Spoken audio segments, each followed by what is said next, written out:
Estimados irmãos do Núcleo Espírita Alta de Souza, na cidade do Recife, em Pernambuco. Grato estou pelo honroso convite feito por nossa irmã Rosaldir, aqui de Gravatá, em compartilhar com vocês essa reflexão nesta noite. Abraçando a todos e a cada um em particular, desejo que nossos corações sejam inundados pela paz de Jesus.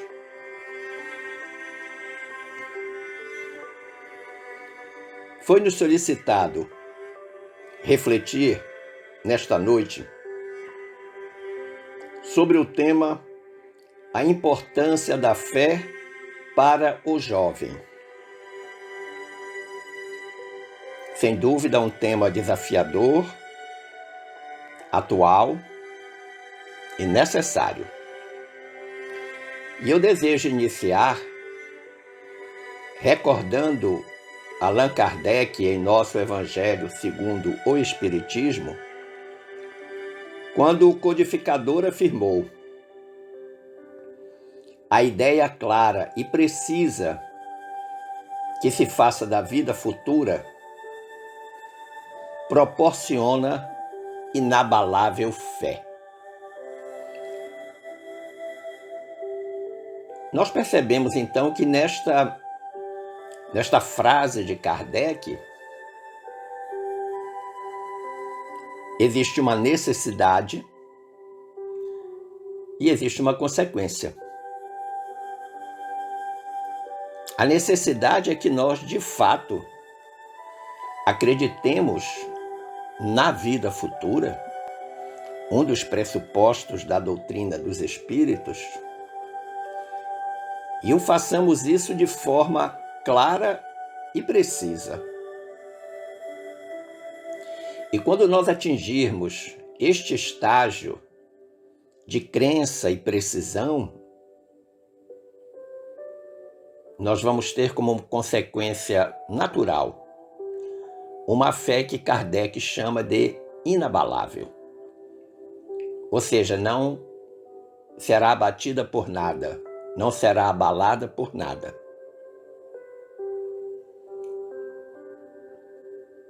Quando nós temos a curiosidade de verificar quantas vezes o verbete fé aparece nas obras da da codificação, nós descobrimos algo interessante. O termo fé aparece 228 vezes no nosso Evangelho, 81 vezes na obra Gênese, 52 em O Livro dos Médios, 57 em O Céu e o Inferno e 48 em O Livro dos Espíritos. E eu creio que isso, por si só, já denota a importância do assunto. Mas é fato que comumente considera-se que fé e crença têm significados idênticos. Chegam a ser quase sinônimos. Você pergunta sobre a fé de alguém e esse alguém te responde: eu creio em Deus. Você pergunta sobre a fé e ele responde sobre a crença. Será que esses termos efetivamente são sinônimos? Observemos então a origem das palavras fé e crença. O termo fé vem do latim fides, que significa fidelidade. Por outro lado, o termo crença vem de credere, que significa acreditar. E você poderia perguntar: fidelidade? Fidelidade a quê? Fidelidade a quem?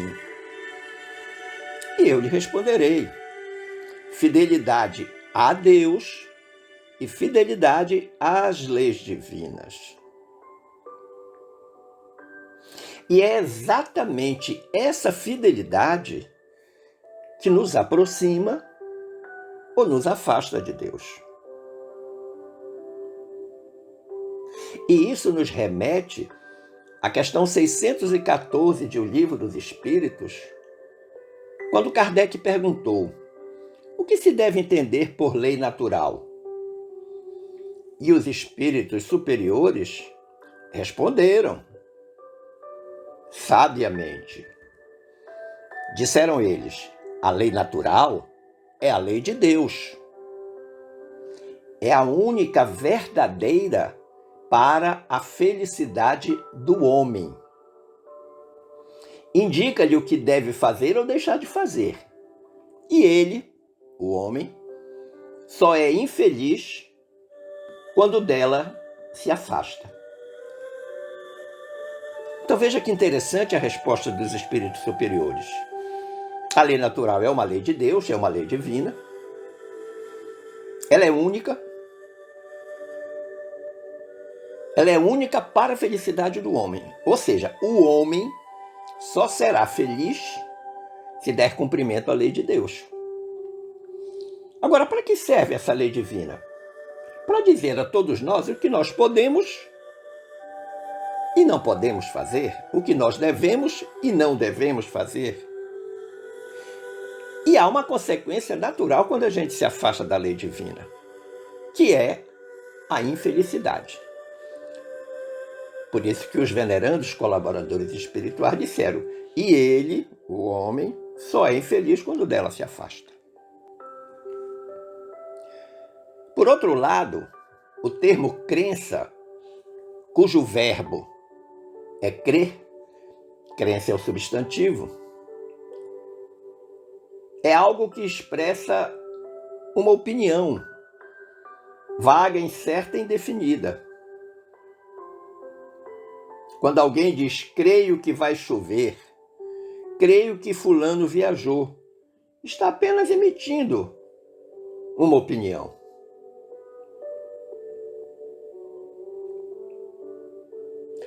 A fé é uma atitude de fidelidade, de harmonia, de sintonia, o que não acontece com a crença. Mas nós devemos também refletir na importância da fé na vivência humana. Como eu disse anteriormente, nós podemos aferir a importância da fé quando ela aparece 228 vezes em nosso Evangelho segundo o Espiritismo. E logo na contracapa do livro tem um pensamento de Kardec extremamente importante. O codificador disse: fé inabalável só é a que pode encarar frente a frente a razão em todas as épocas da humanidade. Então ela tem perenidade. A fé sempre existiu. Ela sempre existiu. Agora, ela só é inabalável quando ela enfrenta a razão frente a frente, cara a cara. A fé não se intibia, não se amedronta. Ela é segura. E isso faz uma grande diferença. Esse pensamento de Kardec encerra um elemento importante na fé, que é a coragem. Porque quando ele diz: é a que pode encarar frente a frente, ele está falando de coragem. Algo que está consagrado lá no capítulo 19 do nosso Evangelho, cujo tema central é a fé transporta montanhas, e que é um roteiro absolutamente iluminado para essa questão.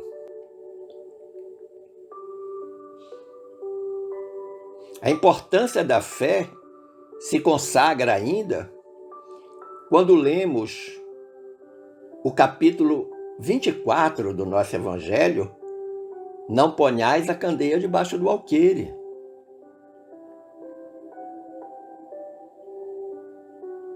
Eu costumo dizer que a fé é um instrumento que mede a distância entre o homem e Deus, numa relação inversamente proporcional.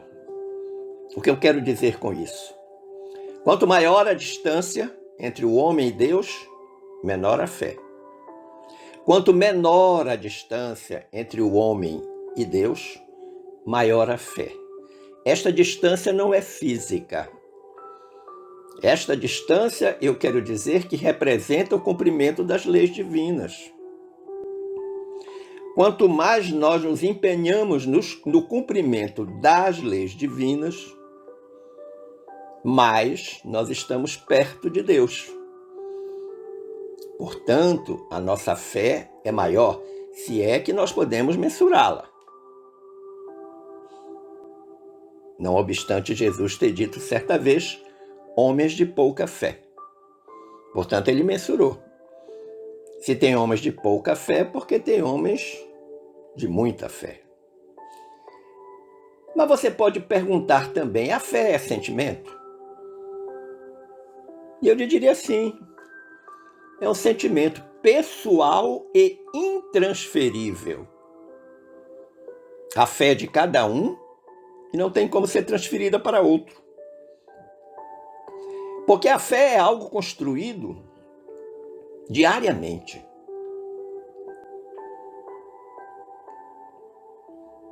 É um patrimônio de cada um de nós. Talvez por essa razão, Paulo, na sua carta aos Romanos, capítulo 14, versículo 22, tenha escrito: tens fé? Tem-na em ti mesmo, diante de Deus.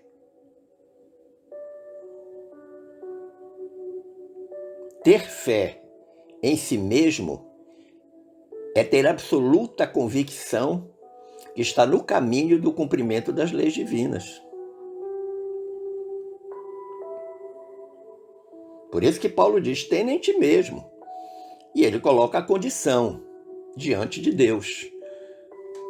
Porque diante de Deus, eu estou fazendo uma autoavaliação da minha capacidade no cumprimento das leis divinas. Leis essas que me aproximam de Deus, que me levam à felicidade. Mas para entender melhor esta afirmação, eu recorri ao capítulo 14 da obra Caminho, Verdade e Vida, da lavra mediúnica do Espírito Emmanuel e do médium Chico Xavier. Esse capítulo 14, lá do Caminho, Verdade e Vida, ele se intitula Em Ti Mesmo. E que eu considero um roteiro iluminado para a construção desse sentimento inabalável que é a fé. O Emmanuel começa dizendo: no mecanismo das realizações diárias, não é possível esquecer a criatura aquela expressão de confiança em si mesma e que deve manter na esfera das obrigações que tem de cumprir à face de Deus. Então, Emmanuel nos relembra que todos nós temos grandes e importantes obrigações a cumprir diante de Deus. Todas elas frutos de nossas necessidades espirituais de aprimoramento constante. E mais, tudo o que nós fazemos deve vir chancelado com o sinete das leis de Deus, sem o que perde seu valor objetivo. Nós devemos confiar em nós na justa medida em que confiamos em Deus. E confiar em Deus significa colocar-se integralmente sob a sua vontade. Tal como nós dizemos quando recitamos o Pai Nosso: seja feita a vossa vontade. Ora, para que nós possamos dizer isso com convicção, nós temos que confiar plenamente em Deus. Para confiar plenamente em Deus, nós precisamos ter muita fé em Deus. E o Emmanuel diz mais: os que vivem na certeza das promessas divinas são os que guardam a fé do poder relativo que lhes foi confiado e, aumentando-o pelo próprio esforço, prosseguem nas edificações definitivas com vistas à eternidade. Olha que interessante. Duas promessas divinas realizadas ao longo da história da humanidade na Terra e em outros orbes que ainda não conhecemos são a da angelitude como nossa destinação final e a da vida eterna. Quer promessa maior do que essa? Um dia todos nós seremos anjos, tal como canta a nossa querida Valda Cedícias. Quer promessa melhor do que a vida eterna? A imortalidade do espírito? Emmanuel, nesta frase, ele chama-nos a atenção de que a santificação que todos carregamos outorga-nos um poder relativo, que à custa de nosso livre-arbítrio há de conduzir-nos ou à felicidade ou à infelicidade, a depender das escolhas que nós fazemos. Escolhas essas que diariamente representam cada tijolinho que nós vamos acrescentando na edificação da nossa estatura moral. Exatamente. Porque o cerne da doutrina dos espíritos é que ela é um código moral para a vida, tanto na existência terrena enquanto encarnado, quanto no plano espiritual enquanto desencarnado. Atingir aquela felicidade plena acontecerá quando nós estivermos moralmente elevados, ou seja, depurados de todas aquelas imperfeições que nos afastam desta preciosidade moral que nós devemos ter e que nós não devemos confundir com moralidade. Mas o Emmanuel faz um importante destaque no item 3 deste texto. Ele diz: os que, no entanto, permanecem desalentados quanto às suas possibilidades, esperando em promessas humanas, dão a ideia de fragmentos de cortiça, sem finalidade própria, ao sabor das águas, sem roteiro e sem ancoradouro. Está falando para aqueles que ainda não desenvolveram o potencial da fé e que acreditam apenas nas promessas humanas, nas promessas do mundo, nas promessas das coisas materiais. E aí ele faz uma comparação, ele diz que estas criaturas que estão nesta fase são tal qual um pedaço de cortiça, ao sabor das águas, vão para onde a onda levar. Não tem nem roteiro, não tem um ancoradouro. Não sabe para onde vão, nem tampouco onde vão chegar. Então a gente percebe que aqui a recomendação emanuelina é expressa. Ele deixa bem claro o que pode acontecer se nós não procurarmos buscar esta santificação pela reforma moral. Emmanuel nos alerta para o perigo de nos deixarmos levar pelas falsas promessas, pelos falsos profetas, presentes em todas as crenças. No Espiritismo também tem, no movimento espírita também tem. E assinala que tudo continua a depender exclusivamente de nós, dizendo que não há terceirização da chamada salvação. Salvação é um processo de cada um de nós. Não tem como ser diferente. Nós não podemos esperar que alguém nos salve. Isso pode até acontecer se nós estivermos nos afogando em alto mar e alguém jogar uma boia. Mas do ponto de vista daquelas duas promessas da angelitude e da vida mortal, só nós podemos fazer isso. E é importante nesse momento a gente refletir, por exemplo, sobre a influência de familiares e amigos com orientações que muitas vezes vão na contramão dos ensinos de Jesus.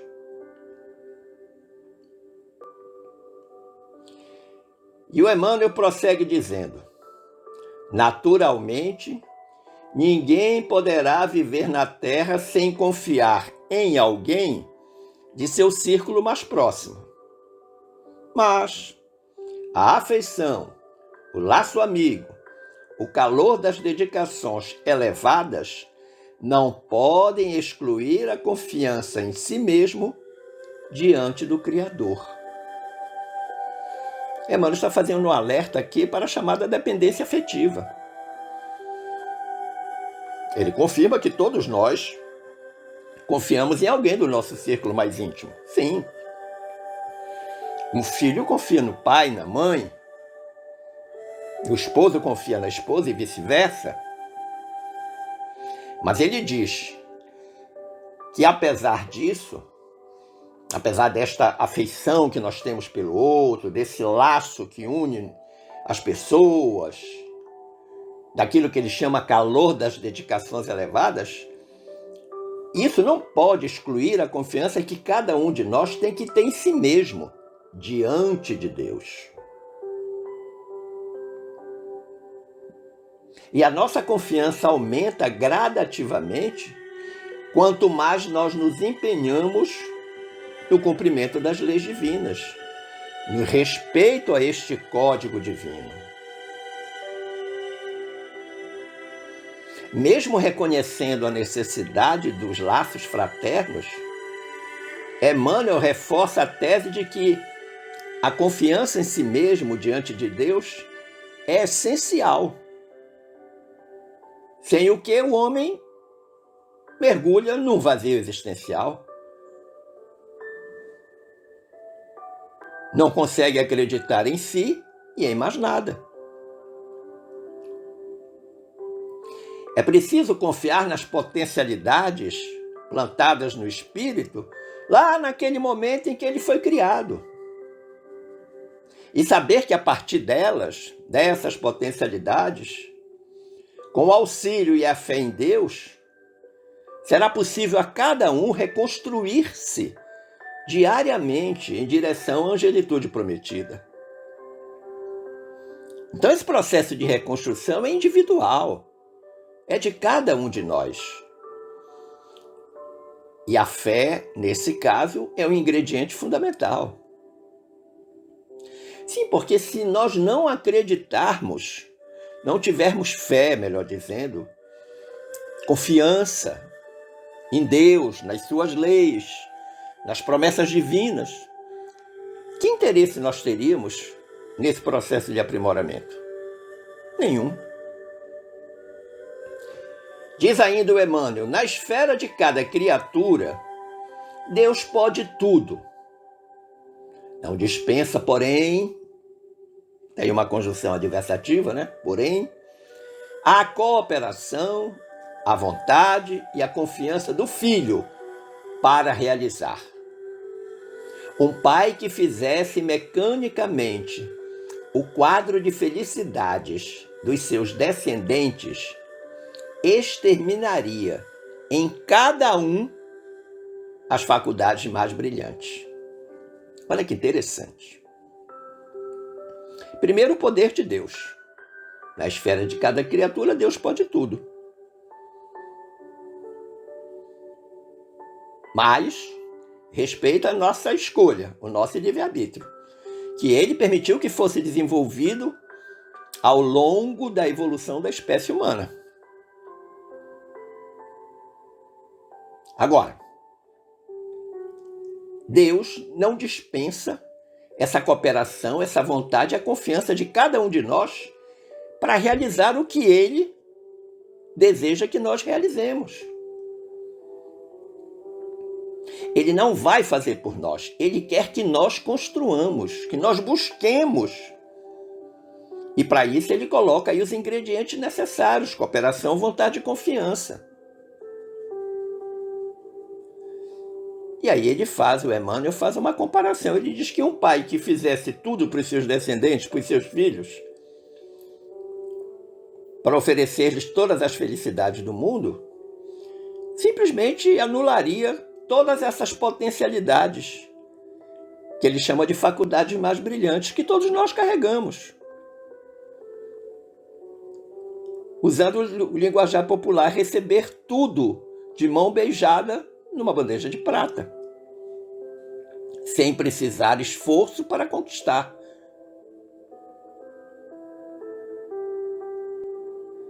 Se a onipotência divina é pedra fundamental, precisamos lembrar que importantíssimo também é a responsabilidade de cada um de nós. Porque seria muito cômodo e prático depositar as necessidades aos pés de Deus e dele esperar a solução mágica. Pronto, Senhor, está aí o meu problema, resolve. Não é dessa forma. Entendamos que crescer e evoluir exige esforço e sacrifício. Não existe crescimento e evolução sem esforço e sacrifício, sem luta. Crescer e evoluir exige renúncia e compreensão. Quantas vezes nós precisamos renunciar a uma série de coisas, somente dessas facilidades terrenas, para poder avançar no espírito. E compreensão também para com as dificuldades da vida. Nossas dificuldades são nossas melhores professoras. São quem mais nos ensina. Crescer e evoluir exige amor e caridade. Amor sentido mais amplo, o amor ágape, o amor de Jesus. E a caridade, que é o amor em movimento, sobejamente conhecido no movimento espírita. Crescer e evoluir exige paciência e resignação. Virtudes que são desenvolvidas pelo espírito a cada reencarnação. Nós não podemos perder a reencarnação que estamos vivendo agora.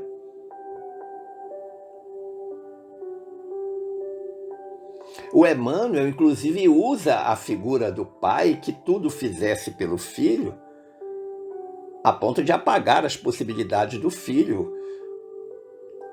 obscurecer as potencialidades dele, as faculdades dele.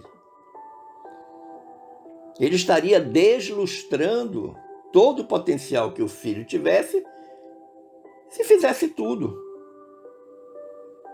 Tudo para o filho e pelo filho. E o Emmanuel encerra o texto dizendo: por que te manterás indeciso se o Senhor te conferiu este ou aquele trabalho justo? Ele faz uma pergunta. Nós precisamos reconhecer no que a vida nos oferece, a vontade de Deus, o caminho oferecido por Ele para o nosso crescimento. E Emmanuel, então, respondendo à pergunta, ele diz: faze-o retamente. Porque se Deus tem confiança em ti para alguma coisa, deves confiar em ti mesmo diante dele. Olha que interessante. Muitas vezes nós estamos diante de certas situações que desconfiamos que não vamos dar conta.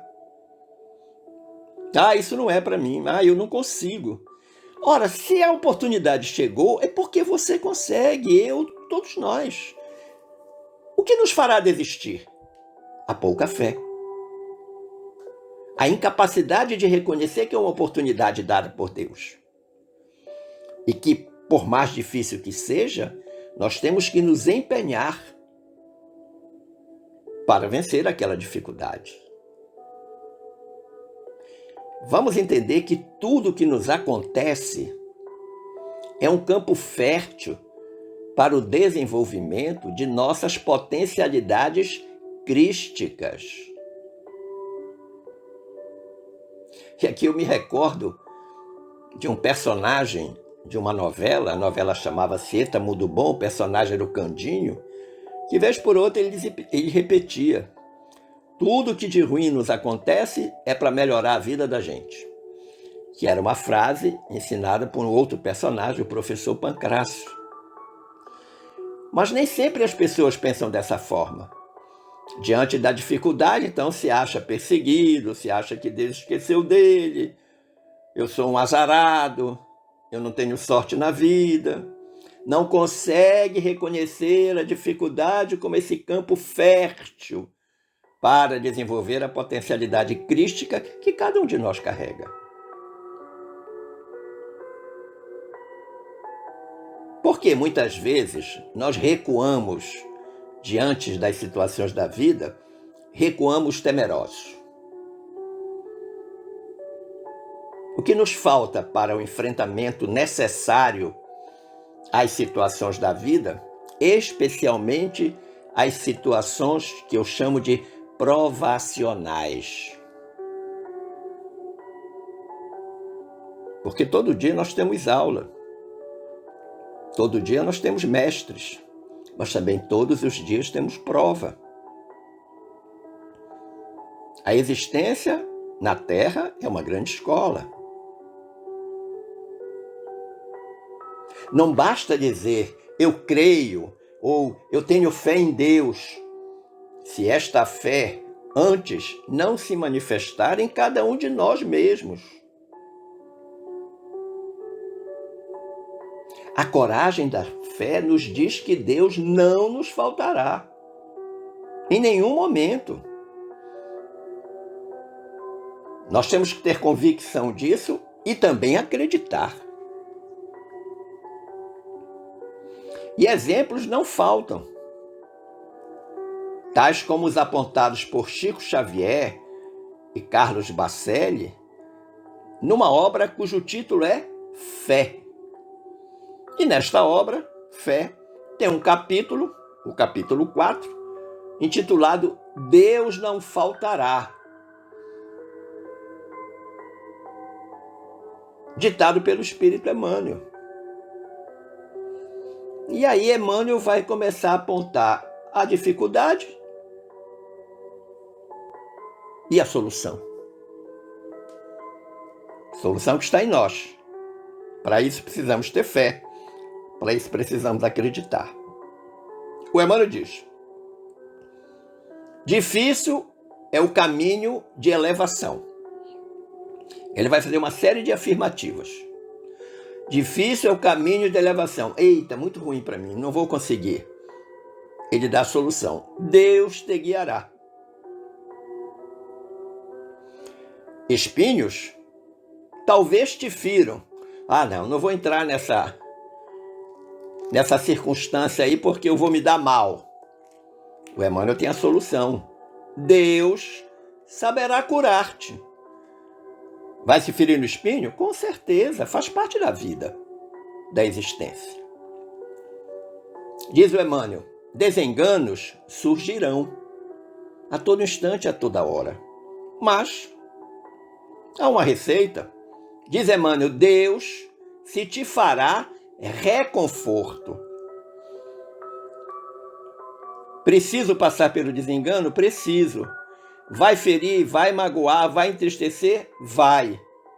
Mas, se eu tenho fé, se eu acredito, se eu estou alinhado com as leis divinas, eu encontro reconforto.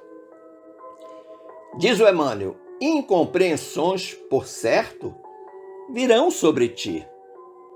Deus te fortalecerá para que as superes. Na orientação anterior, ele diz que Deus vai se fazer reconforto. Agora, ele está dizendo que Deus vai nos fortalecer.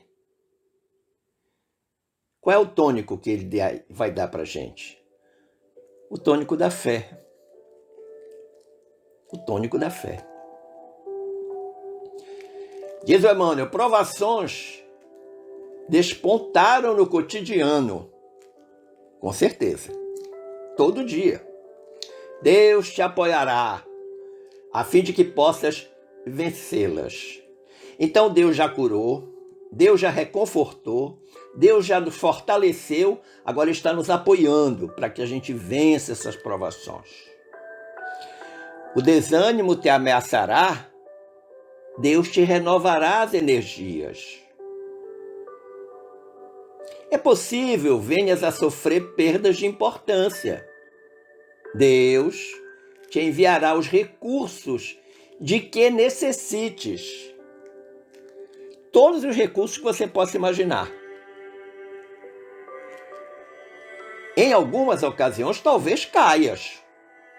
Deus te socorrerá para que te levantes. As crises da senda de aperfeiçoamento muitas vezes se multiplicarão em torno de teus passos. Confia, porém, no amparo de Deus. Trabalha, serve e caminha. Deus não te faltará. Esse final é simplesmente fantástico. Emmanuel está dizendo para a gente que dentro do processo evolutivo os desafios são enormes. O aperfeiçoamento é algo que é uma luta diária. Grande, forte. A toda hora há uma crise em torno de nós. Mas ele dá a solução. Ele pede para a gente confiar. Mas não, ele diz que não basta apenas confiar. Ah, tá, eu creio em Deus. Ah, Senhor, eu tenho fé em Ti que Tu vais resolver. Não. Emmanuel dá a solução. Ele diz, trabalha, serve e caminha. Ou seja, levanta do sofá. Sai da zona do conforto. Trabalha. Trabalha na causa do bem.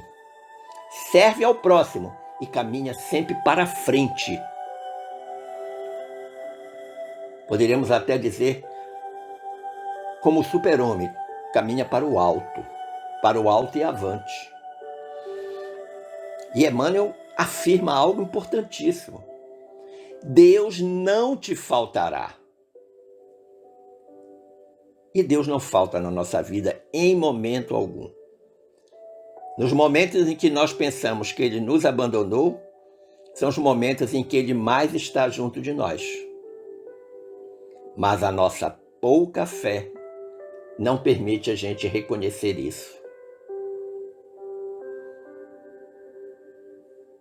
E eu encerro essa reflexão com os meus queridos e novos amigos do Alta de Souza com uma maravilhosa estrofe do poema Alma Querida, cuja autoria é a veneranda Alta de Souza, a mesma que dá nome a essa fraternidade espírita. Alta diz, como crês? Ninguém sabe. O mundo apenas sabe que és luz nas aflições terrenas pela consolação que te abençoa. Simplesmente fantástico. como é que crês, qual é o tamanho da tua fé, não interessa a ninguém, ninguém vai conseguir descobrir isso nunca, porque é um processo íntimo, uma relação íntima com Deus. O que o mundo apenas vai perceber é quando nós nos tornamos luz pelo amor ao próximo, pela dedicação à causa da justiça, quando nós iluminamos caminhos, quando nós socorremos os aflitos. E nós fazemos isso pela consolação que nos abençoa, consolação que é divina e que é o subproduto da fé e da crença. E isso é fundamental nós compreendermos. Esperando ter contribuído para o entendimento deste tema, dedicado com especial carinho, especialmente à juventude do Alta de Souza. Eu agradeço o carinho da atenção, das boas vibrações emanadas e desejo que fiquemos todos em paz com Jesus. Um forte abraço.